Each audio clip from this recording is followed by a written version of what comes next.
Alright, there's some stuff I'd like to talk about with my fellow connoisseurs of all things geek, and not all of it needs the length of a full episode. So, yeah, another one of these.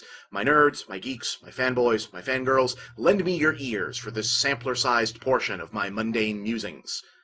Alright, first and most relevant things first. The horrible Green Lantern movie is probably not going to have a sequel. Just accept it. Yes, I know they said they want it to be a trilogy. That means nothing. Everything is planned as a trilogy. This movie cost a lot more money than they're admitting that it cost. It's probably going to have to do Avatar business to break even, and that's not happening. Let me save you some time.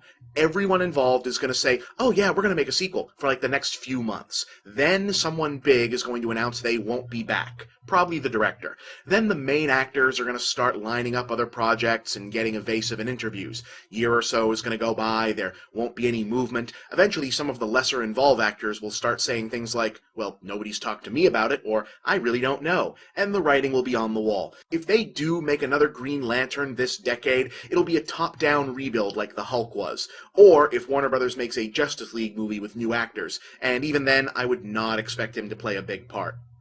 Can we please stop this thing about Nathan Fillion being perfect for every movie?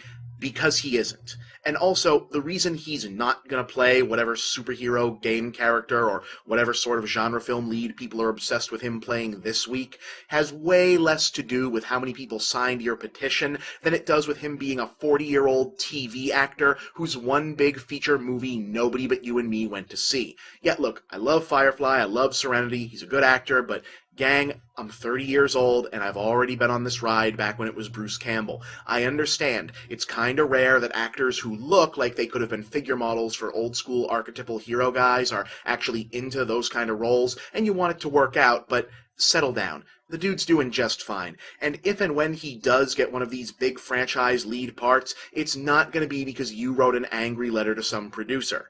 It's gonna be because that producer's girlfriend is really big on Castle. I don't mind that Super Mario 3D's version of the Tanuki suit doesn't turn you into a statue anymore. You know why? Because the important thing is that Mario is wearing a pudgy animal costume that invests him with powers having zero relation to the animal in question. That's why. This sort of crazy nonsense used to be the bread and butter of video games, and it's been absent for way too long as far as I'm concerned. You know how much better Gears of War would be if Marcus would put on a koala costume that shot a freeze ray at people? A lot.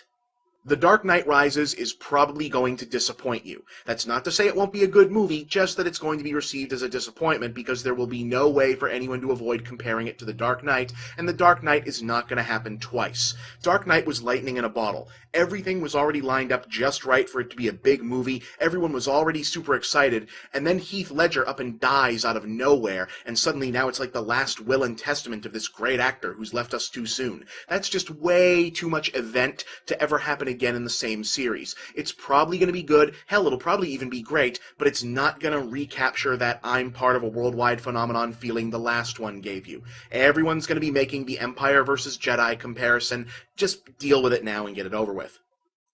Hey, we've all seen this, right? Right? Well, if you haven't, see this. Stop asking me what I think about the DC Comics reboot, rebranding, ultimatizing, whatever thing. And if you were making a big deal out of it otherwise, stop that too. It's a transparent publicity stunt to build awareness for their big downloadable comics rollout. Nothing more, nothing less. Calm the down. It'll be over in a year or so, everything will go back to classic mode except for whatever 2 or 3 character changes people have decided that they liked, and you'll probably get another big, weird, meta, Jeff Johns, Grant Morrison, reality reshaping Silver Age fanwank miniseries to explain what the hell happened out of it. So, please, chill out. Can we please stop feigning surprise that Duke Nukem wasn't any good? Did I miss the point where, wow, it's finally out, a 15-year-old running gag is over, turned into, I can't wait to legitimately play this? Duke Nukem is a relic, a leftover from that brief moment in the late 1990s when pretending that a character who was a total douche was actually a parody of douches was a novel shortcut to building a protagonist.